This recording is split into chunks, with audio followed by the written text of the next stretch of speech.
Vamos cumprimentar então o Dr. Pedro Brás, psicoterapeuta da Clínica da Mente. Muito boa tarde, Dr. Pedro. Vamos falar sobre hipocondria e quem sofre dela são os hipocondríacos, não é? Isso. É uma patologia, é uma síndrome, está cientificamente estudado que existe a hipocondria? Sim, mas é preciso perceber que a hipocondria não é uma doença do cérebro ou uma doença genética. É apenas uma preocupação excessiva que algumas pessoas têm e que perturba imenso a sua saúde. Nós dizemos que é um distúrbio psicológico. É uma forma de sentir um estado de saúde que traz às pessoas que têm neste estado uma ansiedade tal que as perturba imenso. E cria aqui um transtorno também obsessivo sobre as doenças. Muitas vezes chamamos que são as pessoas que têm mania das doenças, que estão sempre a consultar tudo sobre as doenças, qualquer sinal no seu corpo desperta a atenção, e todos estes sinais que as pessoas sentem, que as fazem sentir que estão doentes, criam uma ansiedade extrema e perturba-as bastante. As pessoas que normalmente têm mais este tipo de comportamento e esta hipervigilância, não é? Isso. Até relativamente ao seu corpo e não só, porque basta às vezes ouvirem falar de algum sintoma ou de alguma doença e parece que elas próprias Já começam a ter. senti-lo, não é? Mas acabam mesmo por sentir estes sintomas, ou são pessoas com um grupo de características já psicológicas e de personalidade muito próprias e que as fazem ser assim? Não, eu acho que qualquer um de nós pode estar um dia num estado de hipervigilância, de preocupação excessiva. Basta para isso, em algum momento da nossa vida, termos vivido um trauma. O trauma é uma experiência verdadeiramente intensa que nos traumatiza. Quando nós dizemos que estamos traumatizados, quer dizer que não estamos a ter o controlo emocional para gerir as nossas sensações, os nossos pensamentos. Normalmente, as pessoas que têm esta hipocondria, ou seja, hipersensibilidade para as doenças, ou com hiperfoco ou hiperpreocupação para as doenças, as pessoas focam-se principalmente em doenças mortais. Estamos a falar infartos, AVCs, cancros, porque já são doenças terríveis para todos nós e que têm um dano muito, muito elevado. Portanto, as pessoas... Eu nunca vi uma pessoa hipocondríaca com uma constipação, por exemplo. Não é? Ou seja, ou por um problemazinho menor. Todos os problemas que afetam as pessoas e as pessoas mais hipocondríacas são problemas que podem levar à morte, que podem levar a grandes e graves prejuízos. Portanto, aqui um bocadinho mais catastrófico nesse sentido, não é? Seja, das doenças mais graves, não é? Todos nós fatais. temos medo das doenças graves, não é? Todos nós temos, se temos uma mancha na pele, se temos um batimento cardíaco mais acelerado, se temos uma dormência no braço, ficamos preocupados. Porque é normal, porque sabemos que estes sinais são sinais de uma possível doença e todos nós nos preocupamos. Mas algumas pessoas preocupam-se verdadeiramente em excesso.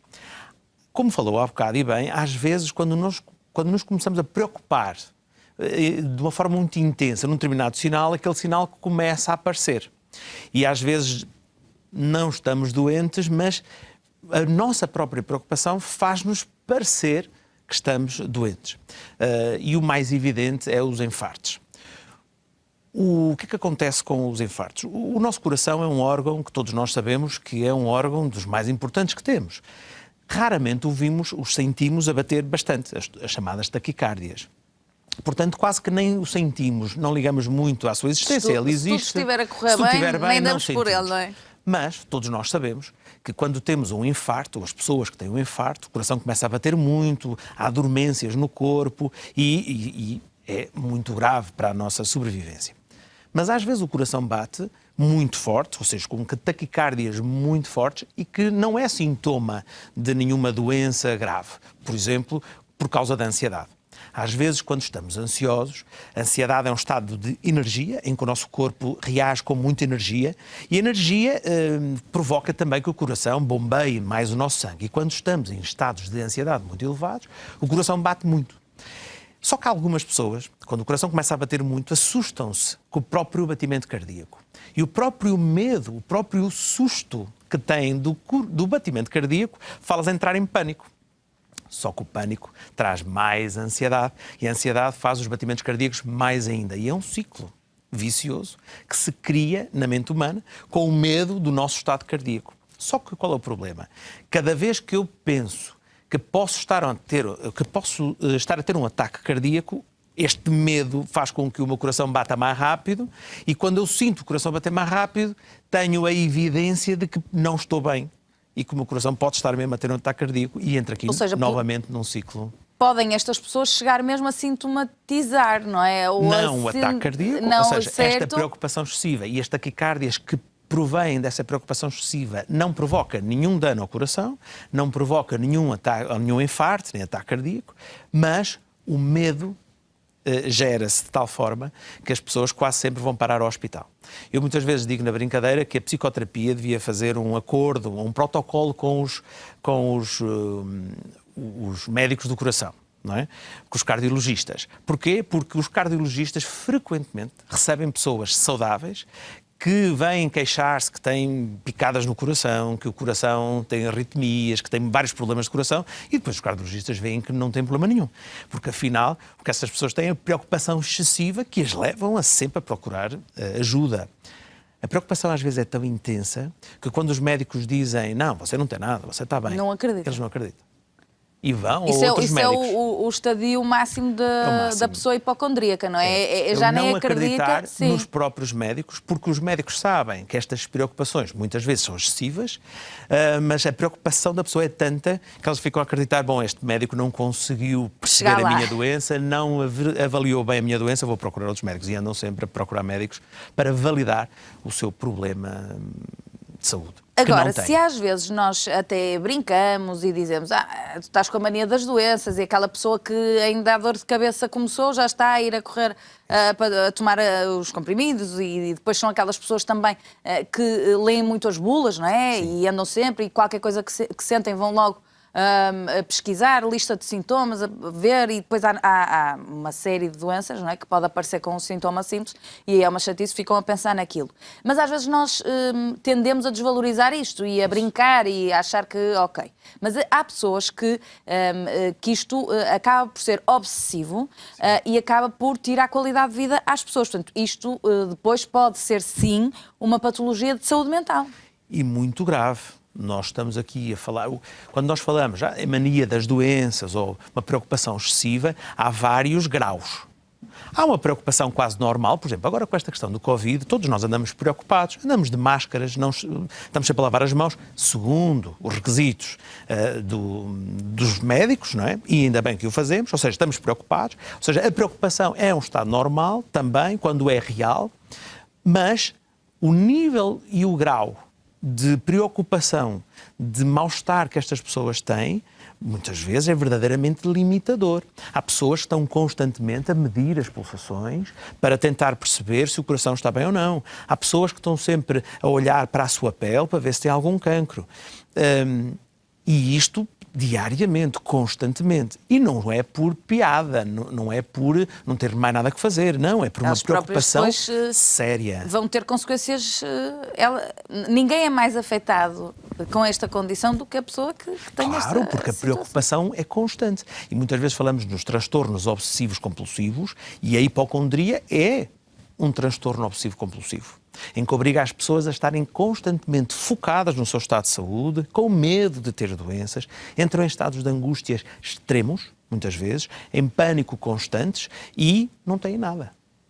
E da sua experiência, agora nestes últimos meses, Dr. Pedro, tem-lhe chegado com certeza muitos casos de pessoas que, se já afloravam aqui um bocadinho este tipo de comportamento, agora estão mais, porque agora há o tal inimigo real que em parte justifica alguns dos comportamentos, não é? Quando nos lembramos, por exemplo, de cenas do filme do Jack Nicholson, ele a lavar sempre as mãos com o sabonete e não sei o quê, lavava e deitava fora. Nós todos nos lembramos disto, não é? Porque há pessoas que convivem com este tipo de obsessão há muitos anos. Como é que se consegue tratar uma pessoa que agora, de facto, tem um inimigo real? Quando nós temos inimigos reais e quando reagimos à realidade, não podemos dizer que temos um distúrbio psicológico ou uma doença mental. Porquê? Porque estamos todos a reagir a um perigo real. Muitas vezes perguntam-me, será que tenho assistido e na clínica assistido a muitas pessoas que sofrem por causa do Covid? E a resposta é não. Na clínica na psicoterapia, na psicologia, ainda não chegou ninguém, na minha, eu quase que posso generalizar, com um problema psicológico sobre o Covid. Porquê? Porque estamos todos a viver este problema. Ninguém tem este problema como irreal. Portanto, todos nós temos medo. Há pessoas que não saem de casa, mas as pessoas que não estão a sair agora de casa, e que o podiam fazer, mas que não estão a sair, até essas estão dentro de uma certa normalidade. Elas compreendem que é mais seguro para elas não sair de casa, a sociedade também compreende isso, portanto, nestes casos extremos, muitas vezes por causa do Covid, não podemos dizer que haja nenhuma patologia ainda. Quando é que nos vamos começar a perceber que há pessoas que ficaram apanhadas nesta rede psicológica de medos intensos por causa do Covid? É quando houver uma vacina, quando houver uma cura eficaz, quando já não houver necessidade de usar máscaras, de tanta proteção ou afastamento social, e alguns ainda não... E alguns não vão conseguir sair daquela prisão psicológica que toda a sociedade está a criar neste momento. Até porque houve pessoas que, a seguir ao período de confinamento, quando voltaram a poder fazer algumas coisas que faziam, não é? Se retraíram. E aí é que se viu também que havia pessoas que aquele confinamento... Foi difícil sair do confinamento, isso, não é? Foi. Mas daí a dizermos que têm um problema, não, porque nós podíamos lhes perguntar, então não sais porquê? Dizem, não, mas o vírus ainda está aí, eu tenho alguém Portanto, mais idoso. Nunca se vai conseguir Nesta perceber. fase não dá para perceber, nem as pessoas assumem que não estão bem. Podem ter reações mais excessivas, mas ainda dentro do certo equilíbrio mental. Quando acabar esta pandemia, vamos ver quem é que ficou com este distúrbio psicológico de não poder tocar nos objetos, de andar sempre a limpar as mãos. Este é um problema que ainda não se vai ver. Agora, as pessoas que já vinham com estas patologias anteriores, com medos da contaminação, porque acreditam que há muitas bactérias e que se tocam, essas pessoas com o Covid acresceram as suas preocupações. Tá?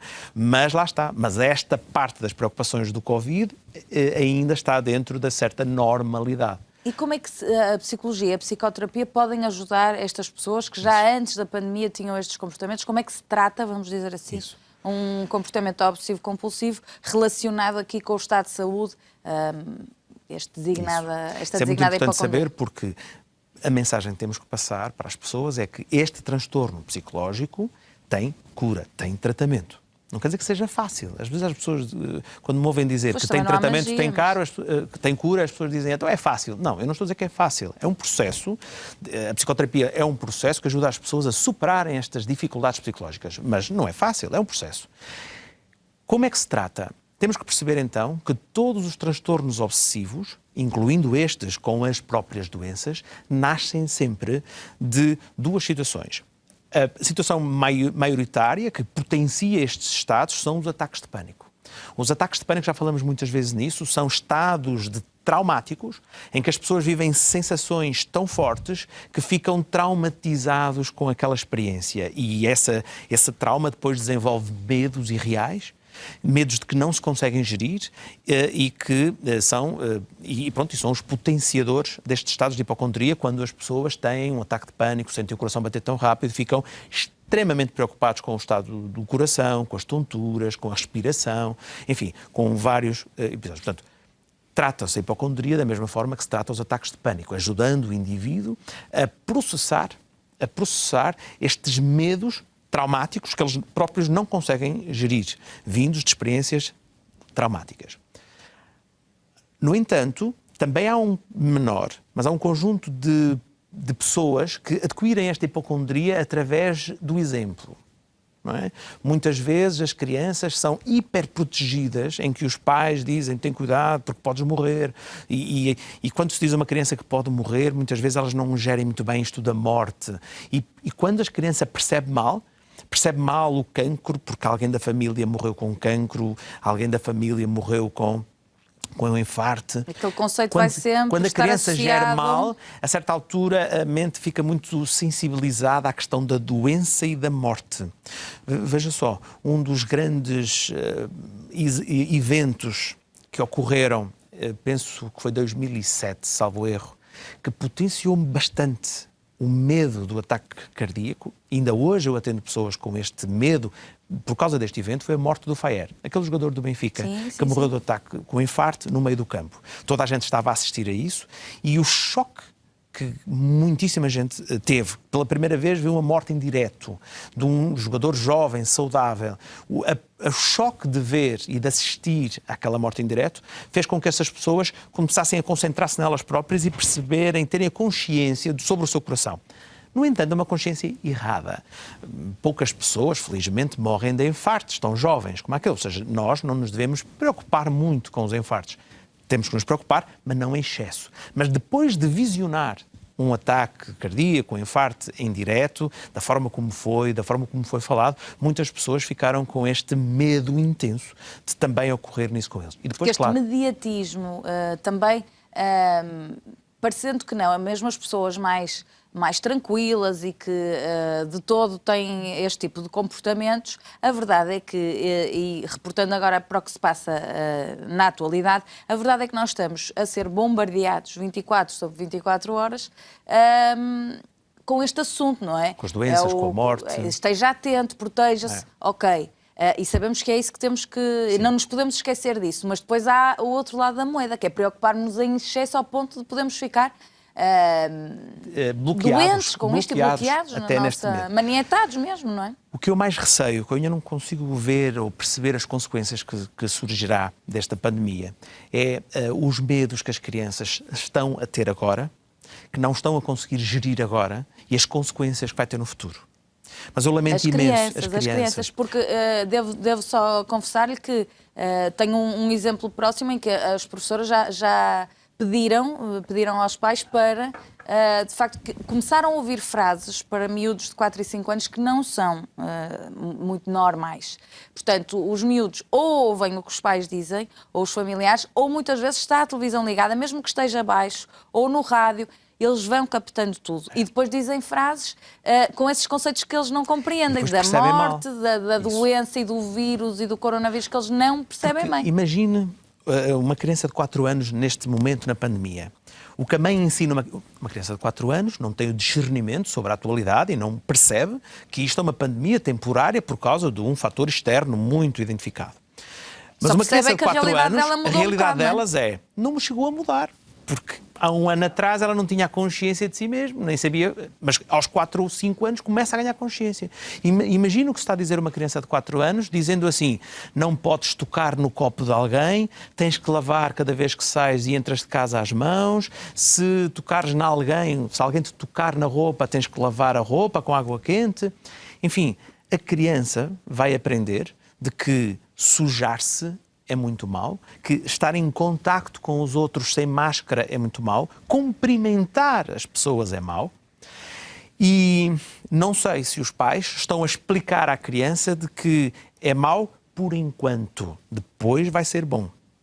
Não sei se estamos a conseguir fazer esta transição bem. E não há nenhum manual para fazer isto. Estamos a aprender, não é? E nem sabemos não há o bem ou o mal, é aquilo que estamos a tentar fazer todos o melhor, não é? Mas vai ter consequências, principalmente nas crianças, que não estão a compreender estas regras e podem achar no futuro de que podem ser contaminadas e, com isso, podem matar os seus entes mais velhos, os entes queridos mais velhos. Portanto, daí que possamos ter este estado de hipocondria replicado em mais pessoas, em jovens adultos no futuro, é isso? Esta pandemia, não sabemos, mas pode provocar no futuro um medo intenso e criando mais hipocondríacos, ou seja, pessoas com medos irreais, mas que de alguma forma foram aprendidos neste processo. Portanto, a hipocondria, como estávamos a falar há bocado, nasce destas duas circunstâncias, de aprendizagens erradas, como esta que as crianças podem ter e no futuro pode provocar, mas é muito mais prevalente como consequência dos ataques de pânico. Os ataques de pânico, por exemplo, um adulto, quando está a falar com alguém sobre cancro e quando está a pensar que também pode ter um cancro, se neste momento em que está a ter medo do cancro não gerir as suas emoções e entrar em pânico, este pensamento sobre o ter cancro pode lhe criar tanta ansiedade no futuro que fique hipersensibilizado em relação a esta doença e de uma forma irracional, ou seja, que ela própria não compreende, mas vai estar hiper focada nas doenças e vai bloquear-se e vai ter toda a sua vida condicionada. Portanto, quem tiver ansiedade E quem experimentar este tipo de situação pode e deve pedir ajuda, não é? A psicoterapia. Isso é que é O importante. problema é reconhecer. O grande problema do tratamento da hipocondria é as próprias pessoas reconhecerem que Muitas afinal vezes são elas não têm um familiares, não é? cancro ou não têm um problema cardíaco, têm um problema psicológico. E primeiro que reconheçam. As famílias reconhecem isso. As famílias acham Se e calhar são os percebem... primeiros a sinalizar, não é? Sim, que é exagerado. Mas a dificuldade que as famílias têm é convencer os familiares de que não têm um problema cardíaco, não têm cancro, têm sim um problema psicológico. Qual é o aviso e a chamada de atenção? Sempre que vamos ao médico, 1 ou 2 médicos, vá. E os 2 médicos dizem, você não tem nada no coração, você não tem nada, problema de pele. Pode estarem os 2 errados. Então nós temos que reconhecer, então não é? a preocupação excessiva é minha. Porque se o médico que estuda a saúde e o corpo humano acha que nós não temos problema nenhum, porque é que somos nós a achar que temos um problema algum? Claro, Qual é o perigo das pessoas tentarem automedicar ou então de tentarem resolver este tipo de situação só com recurso à medicação? primeiro, Para se acalmarem, não é? Para, no fundo, adormecerem um bocadinho aquilo que sentem. Qual é o perigo disso? primeiro, quando as pessoas se automedicam, medicam-se para a suposta doença que têm. E isso é mau Já está porque tudo mal, já são duas coisas que estão mal, não é? Se não têm doença nenhuma, não precisam de nenhum tipo de medicação para uma doença que não têm. Depois, se apercebem que o que elas têm é uma preocupação excessiva, muitas vezes há tendência para se tomar ansiolíticos ou antidepressivos, mas o que eu digo às pessoas é, se têm uma preocupação excessiva, têm que a resolver, têm que conseguir ultrapassar, gerir as suas emoções. E a psicologia e a psicoterapia são as 2 áreas que podem ajudar as pessoas a superarem os seus traumas, superarem e controlarem as suas emoções, para que as pessoas consigam gerir os seus medos de forma a que esses medos não condicionem o bem-estar da pessoa. E quando falamos de psicoterapia e psicologia, estamos a falar de dar ferramentas a estas pessoas muito práticas e efetivas, não é só aquele processo de não é só conversar. terapia. Exatamente, isto é o foco sempre aqui, porque as pessoas... A psicoterapia não é um processo em que as pessoas vão falar sobre os seus problemas, não. Na psicoterapia, as pessoas falam sobre os seus problemas para dar a entender ao psicoterapeuta quais são as suas dificuldades de facto, mas o papel do psicoterapeuta é encontrar ferramentas psicológicas, ou seja, ajudar as pessoas de uma forma mental, utilizando ferramentas psicológicas para elas conseguirem gerir os seus medos. Veja só, a psicoterapia numa só sessão consegue tirar qualquer fobia. Fobia a animais, fobia a elevadores, não é? Nem todos os modelos, há vários modelos depois de psicoterapia, mas o que eu defendo, por exemplo, numa só sessão, ajuda as pessoas a irem andar de avião, por exemplo. Se as pessoas tiverem 1h30 numa sessão de psicoterapia, conseguem deixar de sentir medos que muitas vezes os bloqueiam numa 1h30. Claro que um transtorno obsessivo-compulsivo, uma depressão, um estado de ansiedade, não é só uma sessão, é um conjunto de sessões para ajudar o indivíduo. Mas é só para perceber que numa 1h30 as pessoas podem deixar de ter medo de andar de avião. Podem Portanto, isto é deixar, importante, não é? podem gerir efetivamente as suas emoções. E com quê? Não é só com conversa. São exercícios que as pessoas fazem, ajudadas pelo psicoterapeuta, para conseguirem gerir os seus estados emocionais e ultrapassarem as suas dificuldades. Se tornarem mais autónomas dessas situações para se poderem controlar as suas exatamente. emoções. Portanto, isso é facto, está estudado e está comprovado. Sim. E há essa ajuda para quem dela precise. Agradecer uma vez mais a presença do Dr. Pedro Braz aqui no consultório. Nós vamos seguir para intervalo. A seguir falamos sobre ortodontia e medicina dentária. Até já.